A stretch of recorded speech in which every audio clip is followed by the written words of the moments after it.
বিকেল থেকে অবরুদ্ধ শাহবাগ এবং এখন পর্যন্ত কিন্তু শাহবাগে যান চলাচল বন্ধ রয়েছে। দর্শক, আপনাদেরকে দেখানোর চেষ্টা করেছিলাম দেশবন্ধ লাইভে কিছুক্ষণ আগে।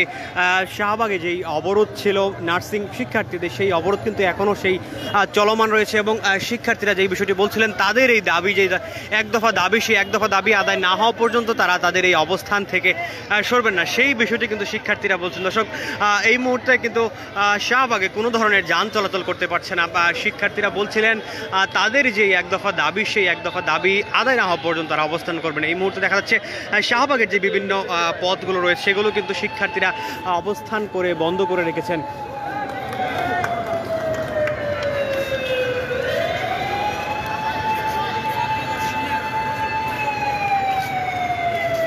আপনাদের জানিয়ে রাখি, 3 বছর মেয়াদি যে ডিপ্লোমা কোর্সের সঙ্গে 6 মাসের ইন্টার্নশিপ শেষে এই শিক্ষার্থীদের কিন্তু এইচএসসি সমমানের সনদ দেওয়া হয় এবং যা মেনে নেওয়া সম্ভব নয় বলে জানাচ্ছিলেন আন্দোলনকারীরা।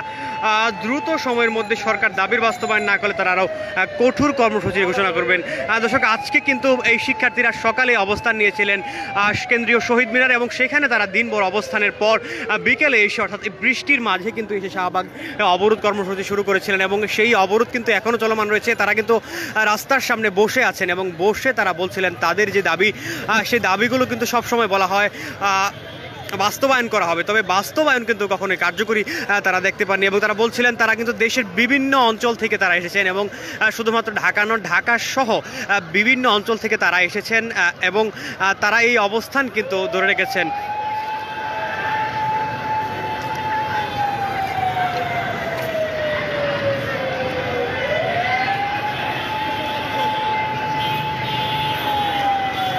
এক দফা এই দাবিতে বিকেল থেকেই কিন্তু শাহবাগ এই মোড় অবরোধ করে রেখেছেন ডিপ্লোমা ইন নার্সিং ও মিডওয়াইফারি শিক্ষার্থীরা। এই শিক্ষার্থীরা এক দফা এই দাবি তারা করছিলেন যেই তাদের যেই স্নাতক সমমান ডিগ্রি, সেই পাস কোর্স, সেটির স্বীকৃতি দিয়ে দ্রুত সময়ের মধ্যে প্রজ্ঞাপন জারি করতে হবে, না হলে তারা তাদের এই দাবি থেকে তারা সরবেন না।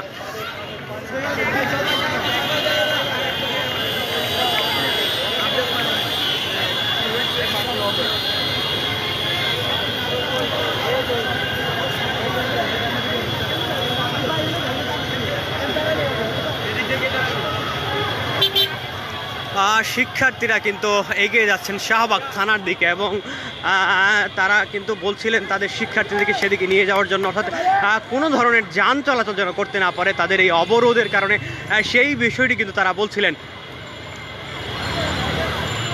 দর্শক, আপনাদের যদি জানিয়ে রাখি, শিক্ষার্থীদের এক দফা দাবি, অর্থাৎ সেই এক দফা দাবিটি হচ্ছে তাদের যেই সমমান ডিগ্রি, সেই ডিগ্রিটি যেন আরও, অর্থাৎ এই বর্তমান সময়ে এইচএসসি সমমান তাদের ডিগ্রি দেওয়া হয়। তারা বলছিলেন তারা 3 বছর অতিক্রম করে এই ডিগ্রি অর্জন করেন, তাহলে যেখানে জাতীয় বিশ্ববিদ্যালয়ের অধীনে 3 বছরের পর স্নাতক সমমান ডিগ্রি দেওয়া হয়, তবে তাদের সাথে কেন এই বৈষম্য, সেই বিষয়টি কিন্তু শিক্ষার্থীরা বারবার বলছেন। এই মুহূর্তে শাহবাগ থানার সামনে কিন্তু শিক্ষার্থীরা চলে এসেছেন এবং যান চলাচল কিন্তু তারা করতে দিচ্ছেন না।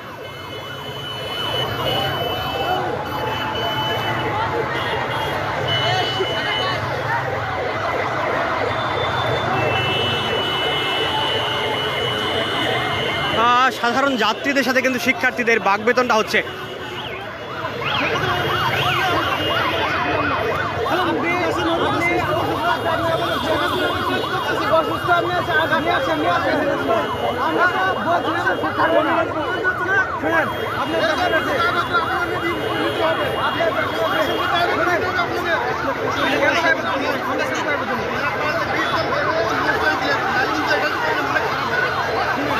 এই মুহূর্তে কিন্তু সাধারণ যাত্রীরা, বিক্ষুব্ধ যাত্রীরা, তারা কিন্তু বলছিলেন কেন এই রাস্তা বন্ধ করে এখানে অবস্থান করা হচ্ছে এবং সাধারণ যাত্রীরা কিন্তু তাদের ক্ষোভ প্রকাশ করছেন।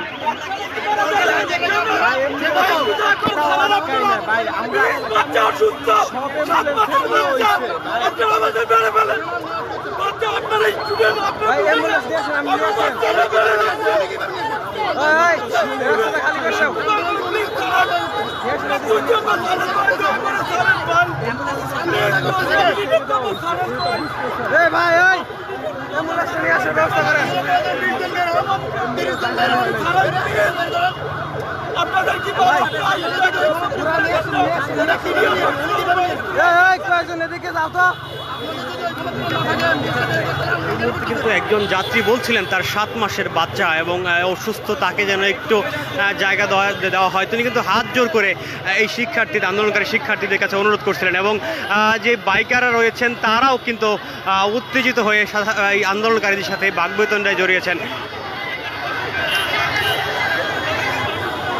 তবে শিক্ষার্থীরা কিন্তু এই স্থানে বসে পড়েছেন, অর্থাৎ যে ব্যারিকেডটি রয়েছে ব্যারিকেডের সামনে তারা বসে পড়েছেন। শাহবাগ থানার সামনে কিন্তু এই যে ব্যারিকেডটি তার সামনে কিন্তু শিক্ষার্থীরা বসে পড়েছেন। যে সাধারণ যাত্রীদের সঙ্গে কিন্তু বাকবিতণ্ডা তৈরি হয়েছে।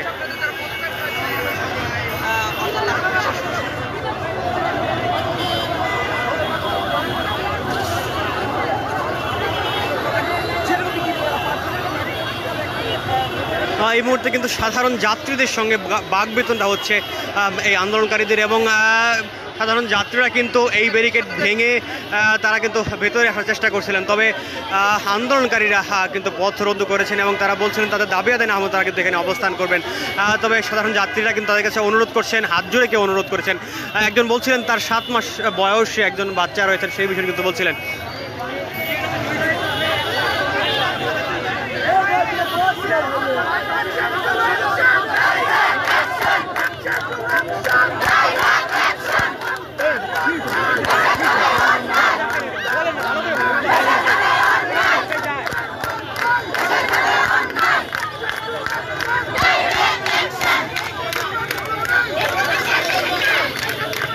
এই মুহূর্তে কিন্তু শিক্ষার্থীরা আবারও শাহবাগের সামনে বসে তারা স্লোগান দিচ্ছিলেন।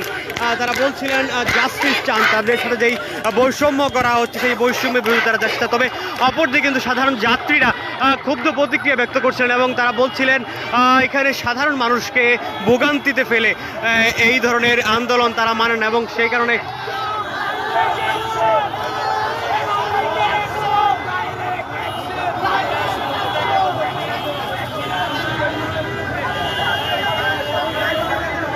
সাধারণ যাত্রীরা কিন্তু ব্যারিকেড ভেঙে ভিতরে, অর্থাৎ আন্দোলনকারীদেরকে সরিয়ে ভিতরে চলে যাওয়ার চেষ্টা করছেন এবং রিক্সা চালকরা কিন্তু, এছাড়াও সাধারণ যাত্রীরা কিন্তু ভেতরে ধাক্কা দিয়ে ভেতরে চলে যাচ্ছেন। এই মুহূর্তে আন্দোলনকারীদের যে অবরোধ সেটি কিন্তু ভেঙে রিক্সা চালক, মোটরসাইকেল আরোহীরা কিন্তু ভিতরে চলে আসছেন। সাধারণ যাত্রীরা কিন্তু ব্যারিকেড ভেঙে এই মুহূর্তে শাহবাগের ভিতরে প্রবেশ করেছে। দর্শক, শাহবাগ থানার সামনে কিন্তু ব্যারিকেড ভেঙে সাধারণ যাত্রীরা এই মুহূর্তে শাহবাগের যে অবরোধ সেটি কিন্তু ভেতরে প্রবেশ করেছেন ইতিমধ্যেই এবং এই যাত্রীরা যেই অবস্থান করেছিলেন আন্দোলনকারীরা, সেই আন্দোলনকারীদের অবস্থান ভেঙে কিন্তু শাহবাগের দিকে এগিয়ে যাচ্ছেন সাধারণ যাত্রীরা, যানবাহন চলাচলকারীরা। বিশেষ করে বাইকার যারা রয়েছেন তারা কিন্তু এই শাহবাগ থানার সামনে যেই ব্যারিকেডটি ছিল আন্দোলনকারীদের, সেই ব্যারিকেড ভেঙে কিন্তু তারা এগিয়ে যাচ্ছেন শাহবাগের দিকে। তবে শিক্ষার্থীরা কিন্তু ধাওয়া করেছেন সেই শাহবাগের মোড়ে যেন তারা প্রবেশ করতে না পারেন।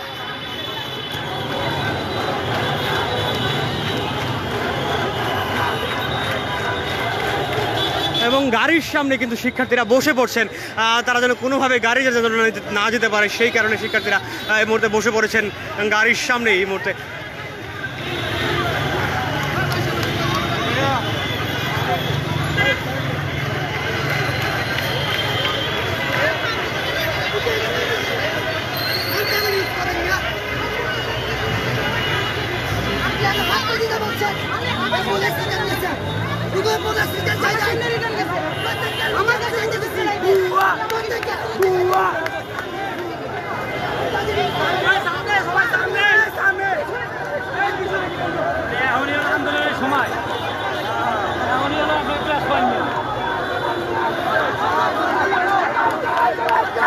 এই মুহূর্তে কিন্তু পুলিশ সদস্যরা এসেছেন, নারী পুলিশ সদস্যরা কিন্তু শাহবাগ মোড়ে অবস্থান নিয়েছে। দর্শক আপনাদের দেখানোর চেষ্টা করছি, শাহবাগ মোড়ে কিন্তু পুলিশ সদস্যরা চলে এসেছেন।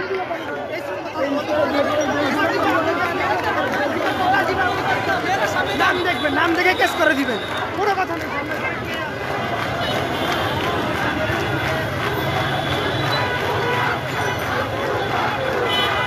এই মুহূর্তে কিন্তু পুলিশ সদস্যরা আন্দোলনকারীদেরকে শাহবাগ মোড় থেকে সরিয়ে একপাশে নিয়ে এসেছেন এবং পুলিশ সদস্যরা যারা রয়েছেন, পুলিশ সদস্যরা এবং এপিবিএনের সদস্য যারা রয়েছেন, তারা কিন্তু আন্দোলনকারীদেরকে সরিয়ে শাহবাগ জাতীয় জাদুঘরের সামনে স্থানটিতে নিয়ে আসার চেষ্টা করছিলেন। তবে এই সময় আন্দোলনকারীরা কিন্তু ভুয়া ভুয়া বলে স্লোগান দিচ্ছিলেন।